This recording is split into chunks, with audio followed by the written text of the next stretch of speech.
नमस्कार दोस्तों, 8 जुलाई 2022 farmer Japanese prime minister Shinzo Abe की गोली मारकर हत्या कर दी गई। ये घटना अपने आप में बहुत चौंका देने वाली है कई कारणों की वजह से। पहला तो यह कि जापान जैसे देश में ऐसी चीजें बहुत कम होती है। वहां पर गन वायलेंस का रेट इतना कम है कि दुनिया की टॉप 10 मोस्ट पीसफुल कंट्रीज में जापान का नाम आता है। दूसरा, इस तरीके की पॉलिटिकल असैसिनेशंस आज के जमाने में बहुत ही रेयर चीज है होना, स्पेशली डेवलप्ड कंट्रीज में। आखिरी बार किसी डेवलप्ड कंट्री में इस लेवल के पॉलिटिकल फिगर को असैसिनेट किया गया हो, यह हुआ था साल 1986 में स्वीडन में, जब स्वीडिश प्राइम मिनिस्टर को असैसिनेट किया गया था। तो जाहिर सी बात है 2022 में कुछ ऐसा होना बहुत ही शॉकिंग है। शिंजो आबे के बड़े करीबी रिश्ते रहे थे इंडिया से। बहुत से इंडियंस ने इनकी हत्या का गम मनाया। दूसरी तरफ चाइना और साउथ कोरिया जैसे देशों में कुछ लोगों ने इनकी मौत को सेलिब्रेट किया। आइए समझते हैं इस घटना को और शिंजो आबे की लेगेसी को आज के इस वीडियो में। Breaking news out of Japan, the former Prime Minister Shinzo Abe assassinated, gunned down during a campaign event. Shri Shinzo Abe अब हमारे बीच नहीं रहे हैं। This brutal and cowardly murder of Shinzo Abe shocks the whole world. I wish to extend our deepest sympathy and condolences. Stopping to sign the condolence book at the Japanese embassy on the way to CIA. My sympathy and my thoughts. Our thoughts are with you and with the people of Japan today.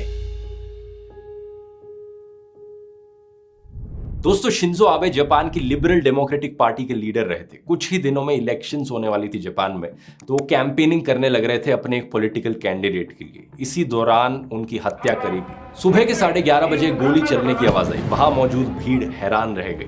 वहां पर Shinzo की security team भी थी, लेकिन उन्होंने कोई check या barriers नहीं लगा रखे थे। तो वो जो हत्यारा था वो काफी करीब आ गया शिंजो के।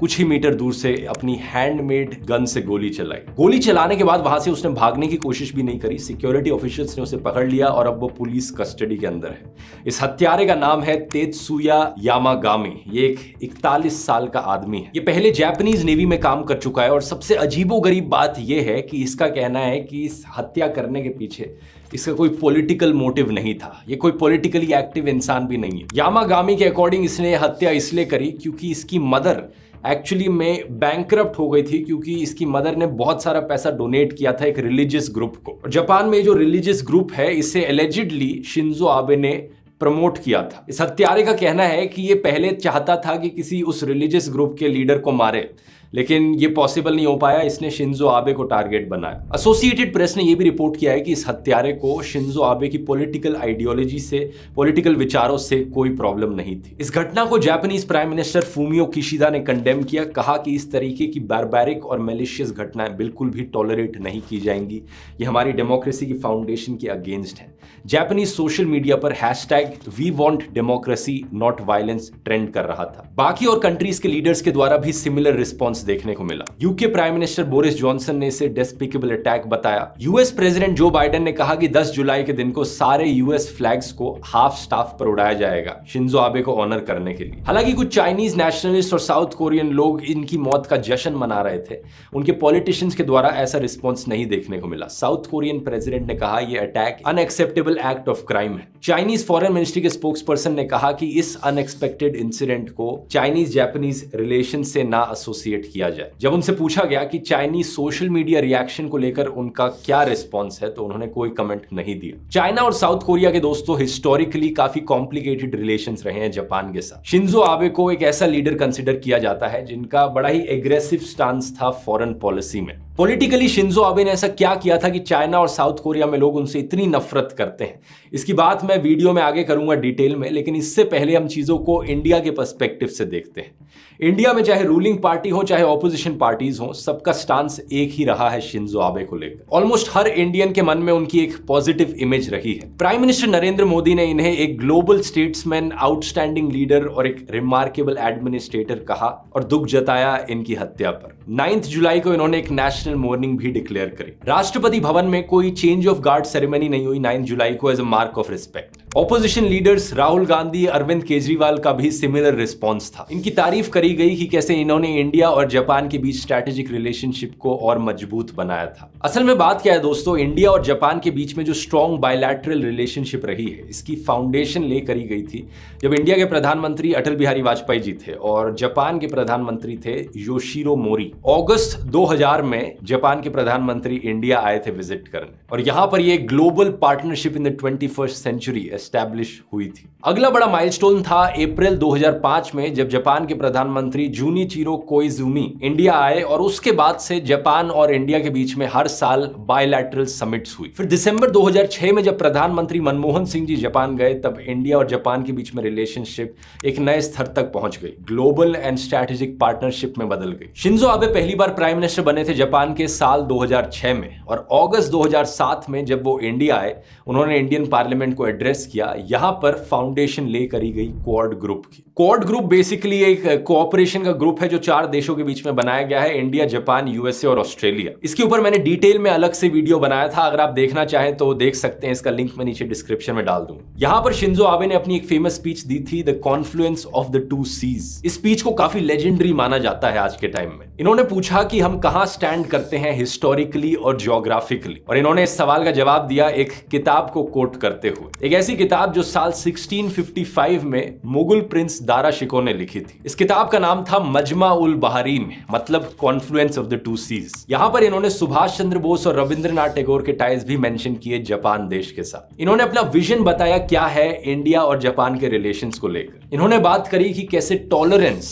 एक्चुअली में इंडिया की स्पिरिचुअल हिस्ट्री का एक बहुत ही अहम हिस्सा रहा है, अशोका के जमाने से लेकर महात्मा गांधी की नॉन वायलेंट सत्याग्रह तक। उन्होंने कहा कि उनकी उम्मीद है कि यही टॉलरेंस लीडिंग प्रिंसिपल रहेगी हमारी आने वाली सेंचुरी के लिए। सितंबर 2007 में शिंजो ने अचानक से रिजाइन कर दिया अपने प्रधानमंत्री के पद से क्योंकि इनकी तबीयत खराब हो रही थी। अल्सरेटिव कोलिटिस नाम का इन्हें एक डिजीज था। लेकिन फिर साल 2012 में ये दोबारा से प्रधानमंत्री बनते हैं और 2012 और 2020 के बीच में ये 3 बार इंडिया के दौरे पर आते हैं। पहली बार था जनवरी 2014 में जब ये पहले जापानीज प्राइम मिनिस्टर बन जाते हैं इंडियन रिपब्लिक डे पर चीफ गेस्ट होने वाले। जो करीबी रिश्ते इन्होंने प्रधानमंत्री मनमोहन सिंह जी के साथ बनाए थे उन्हीं रिश्तों को जारी रखा प्रधानमंत्री नरेंद्र मोदी के साथ भी। दिसंबर 2015 और सितंबर 2017 में ये फिर से इंडिया आते हैं। कोई भी जापान का प्रधानमंत्री नहीं है जो इतनी बारी इंडिया आया हो। सितंबर 2014 में इंडिया और जापान के बीच में रिलेशंस एक लेवल और ऊपर पहुंच जाते हैं, special strategic and global partnership. इस नए रिश्ते में बात करी जाती है सिविलियन न्यूक्लियर एनर्जी की, बुलेट ट्रेन्स की और एक्ट ईस्ट पॉलिसी की। जब मोदी जापान गए थे साल 2014 में, इंडो जापान न्यूक्लियर डील अभी भी अनसर्टन थी। शिंजो आबे की सरकार इस डील को आगे ले जाने में सक्सेसफुल होती है और 2016 में इस एग्रीमेंट को साइन कर दिया जाता है। इस एग्रीमेंट के तहत ये दोनों देश न्यूक्लियर एनर्जी के पीसफुल यूजेस में कोऑपरेट करेंगे। साल 2017 में ये एग्रीमेंट फोर्स में आती है।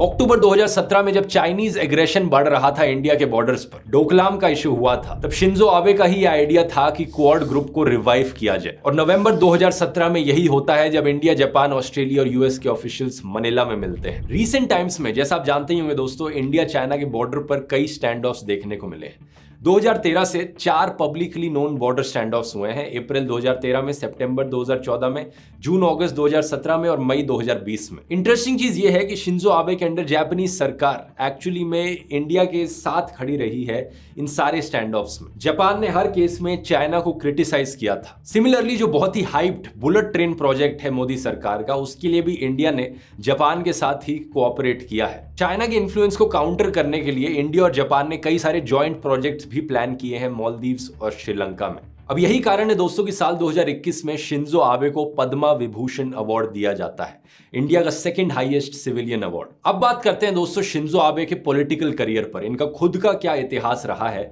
जिसकी वजह से इन्हें इतना कंट्रोवर्शियल माना जाता है कई देशों में। शिंजो आबे एक्चुअली में दोस्तों जापान में एक बड़ी पॉलिटिकल डायनेस्टी का हिस्सा है। इनके परिवार के कई सदस्य जापान की टॉप पॉलिटिकल पोजीशंस पर रहे हैं कई सालों से। शिंजो आबे के जो मैटरनल ग्रैंडफादर हैं नोबुसुके किशी, ये इनके नाना नाना हुए ये एक्चुअली में पहले जापानीज प्राइम मिनिस्टर थे इंडिया विजिट करने वाले। इन्होंने एक इंडियन अखबार में एक कॉलम में भी लिखा था कि एक ऐसा समय हुआ करता था जब जापान इतना डेवलप्ड देश नहीं था। ऐसे समय में प्रधानमंत्री नेहरू ने प्राइम मिनिस्टर किशी को प्रेजेंट किया as the Japanese prime minister अपने देश के लोगों के सामने और कहा कि वो उन्हें कितना रिस्पेक्ट करते हैं। नोबुसुके किशी ने एक्चुअली में एक बड़ा अहम रोल निभाया था दोस्तों लिबरल डेमोक्रेटिक पार्टी की फाउंडेशन करने में साल 1955 में, वही पॉलिटिकल पार्टी जिससे शिंजो आबे बिलोंग करते हैं। तब से लेकर आज तक ये पॉलिटिकल पार्टी ऑलमोस्ट पूरे समय के लिए जापान में पावर में रही है, एक्सेप्ट 2 छोटे पीरियड्स को छोड़कर। अब शिंजो के नाना के जो भाई थे यानी नोबुसुके किशी के जो भाई हुए इसाकु साटो,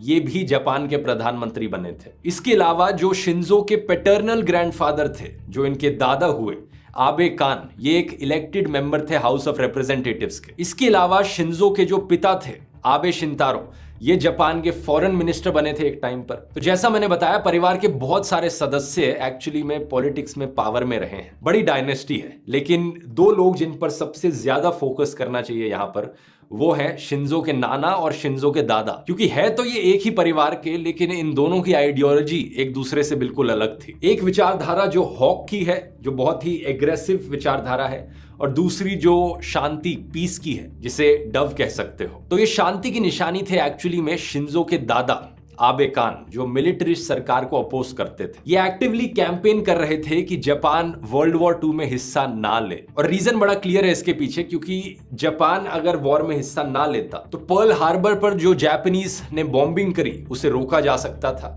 और उसके रिस्पॉन्स में जो अमेरिकन सरकार ने हिरोशिमा नागासाकी पर बम गिराए थे उसे भी रोका जा सकता था। 25 लाख जापानीज लोग जो वॉर में मारे गए, उनकी भी जानें बच सकती थी। यहां पर अगर आप वर्ल्ड वॉर 2 के बारे में और जानना चाहते हैं तो मैं आपको सजेस्ट करूंगा कुकू एफएम पर वर्ल्ड वॉर 2 की ऑडियो बुक सुन सकते हैं, डिटेल में बताया गया है उसमें। कुकू एफएम को नहीं जानते, एक बढ़िया ऑडियो लर्निंग का प्लेटफॉर्म है जहां पर ढेर सारी ऐसी ऑडियो बुक्स आपको सुनने को मिलेंगी। आमतौर पर इसकी कॉस्ट होती है 399 रुपीज पर ईयर, लेकिन 50% ऑफ मिलेगा। लेकिन ये वाला डिस्काउंट सिर्फ पहले 1000 सब्सक्राइबर्स के लिए ही वैलिड है, जो डिस्क्रिप्शन में दिए गए लिंक पर क्लिक करेंगे। तो जरूर जाकर चेकआउट करिए। अब अपने टॉपिक पर वापस आते हैं। दूसरी तरफ शिंजो के नाना नोबुसुके किशी, वो जापानीज एम्परर शोवा के अंडर सर्व कर रहे थे। इन्हें एक बहुत ही क्रूर शासन के लिए जाना जाता था। किशी को निकनेम दिया गया था monster of the Showa era. बाद में जाकर 7 दिसंबर 1941 को इन्होंने ही डिक्लेरेशन ऑफ वॉर को साइन किया था कि हम अमेरिका के खिलाफ जंग छेड़ते हैं। जैसा कि हम सब जानते हैं जापान वर्ल्ड वॉर 2 को हार गया था, और यूएस, चाइना और यूनाइटेड किंगडम के जो लीडर्स थे वो 26 जुलाई 1945 को जर्मनी में मिले जापान की सरेंडर की कंडीशंस डिस्कस करने के लिए। 2 सितंबर को जापान ने अनकंडीशनली सरेंडर कर दिया, और जो कंडीशंस बताई गई थी बाकी देशों के द्वारा कि तुम्हें डेमोक्रेटिक रिफॉर्म्स करने पड़ेंगे अपने देश में, उन कंडीशंस को एक्सेप्ट किया। जापान का कॉन्स्टिट्यूशन दोबारा से लिखा गया। इस कॉन्स्टिट्यूशन में एक आर्टिकल 9 था जो बहुत जरूरी आर्टिकल था। इसके अनुसार जापान के लोग हमेशा इंटरनेशनल पीस के लिए एस्पायर करेंगे। They forever renounce war as a sovereign right of the nation and the threat or use of force as means of settling international disputes। जंग पर जाना जापान देश का एक तरीका नहीं होगा किसी भी इशू को सॉल्व करने का। So land, sea and air forces as well as other war potential will never be maintained। तो सवाल एक यहाँ पर ये उठता है कि शिंजो आबे किसकी राह पर चले, अपने दादा की या अपने नाना की? इसका जवाब है दोस्तों अपने नाना की। वो अपने दादा को रेयरली मेंशन करते हैं, और अपने नाना का जो उनका मिलिटरिस्ट एटीट्यूड रहा था उसकी काफी प्राइड के साथ बात करते हैं। उन्होंने ऑन रिकॉर्ड कहा है, I am the son of Shintaro Abe but inherited DNA from Nobusuke Kishi. Shinzo Abe ने एक्चुअली में काफी कोशिश करी है जापानीज कॉन्स्टिट्यूशन को बदलने की और इस आर्टिकल 9 को खत्म करने की। इनका स्टांस बहुत एग्रेसिव और मिलिट्री के फेवर में रहा है। इनसे पहले कई जापानीज प्राइम मिनिस्टर्स ने एक्चुअली में अपोलोजाइज किया है बाकी देशों को, क्योंकि वर्ल्ड वॉर 2 के टाइम पर जापान ने काफी वॉर क्राइम्स किए थे इन अलग अलग देशों के खिलाफ। लेकिन शिंजो आबे का स्टांस बिल्कुल उल्टा रहा है। या तो उन्होंने जापानीज हॉरर्स के बारे में मेंशन ही नहीं किया, या फिर इन्हें नेगेट करने की कोशिश करी है, इन्हें मना करने की कोशिश करी है। सेकेंड वर्ल्ड वॉर के दौरान एस्टिमेट किया गया है कि करीब 2 लाख एशियन औरतों को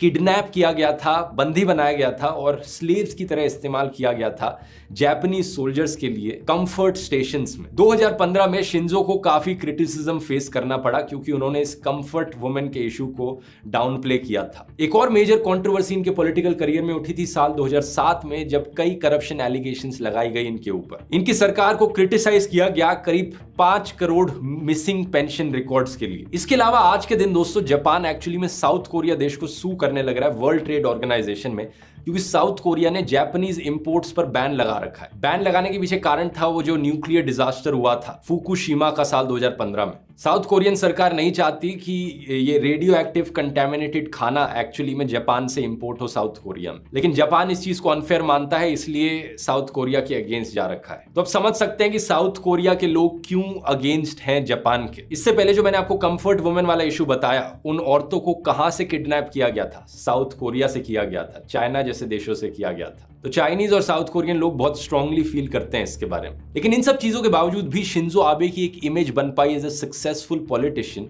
और उसके पीछे एक बड़ा कारण है आबेनॉमिक्स। बेसिकली कहा जाए जो शिंजो आबे की इकोनॉमिक पॉलिसीज थी। जब ये दूसरी बार पावर में आए साल 2012 में, इससे पिछले 5 सालों में 2007 से लेकर 2012 के बीच में जापान ने अपनी पोजीशन लूज कर दी थी as Asia's largest economy. India और चाइना जापान के आगे निकल चुके थे। अपने देश की इकोनॉमी को रिवाइव करने के लिए इन्होंने अपनी दूसरी टर्म में कुछ ऐसे कदम उठाए जिन्हें आबेनॉमिक्स कहा जाता है। 3 बड़ी स्ट्रैटेजीज थी। पहला, बहुत कम इंटरेस्ट रेट्स करना, अल्ट्रा लो इंटरेस्ट रेट्स हो, जिससे कि लोन लेना आसान बन सके किसी के लिए भी। दूसरा, सरकारी स्पेंडिंग को बढ़ाना, बिलियंस ऑफ डॉलर्स खर्च किए गए बड़े बड़े इंफ्रास्ट्रक्चर प्रोजेक्ट्स पर और लोगों को कैश हैंडआउट्स देने पर। और तीसरा, स्ट्रक्चरल इकोनॉमिक रिफॉर्म्स करना प्रोडक्टिविटी बूस्ट करने के लिए, जैसे कि रेड टेप को कट करना, औरतों को इनकरेज करना कि वो इकोनॉमी में पार्टिसिपेट करें, सीनियर लोगों को इनकरेज करना कि वो भी काम करें, जिससे कि बूस्ट मिल सके यहां पर। इन फैसलों का नतीजा ये हुआ कि इकोनॉमिक ग्रोथ अच्छे से बढ़ गई, अनएम्प्लॉयमेंट रेट्स नीचे चले गए। हालांकि हर तरीके से ये आबेनॉमिक्स सक्सेसफुल नहीं हुई, क्योंकि इन्फ्लेशन और वेज ग्रोथ पर कंट्रोल नहीं आ पाया उतना। लेकिन फिर भी इसे एक मोर और लेस सक्सेसफुल स्ट्रैटेजी माना जाता है कि इन्होंने कोशिश करी थी यहां पर इकोनॉमी रिवाइव करने की। ओवरऑल अपने पीछे शिंजो आबे एक बहुत बड़ी लेगेसी छोड़कर गए हैं।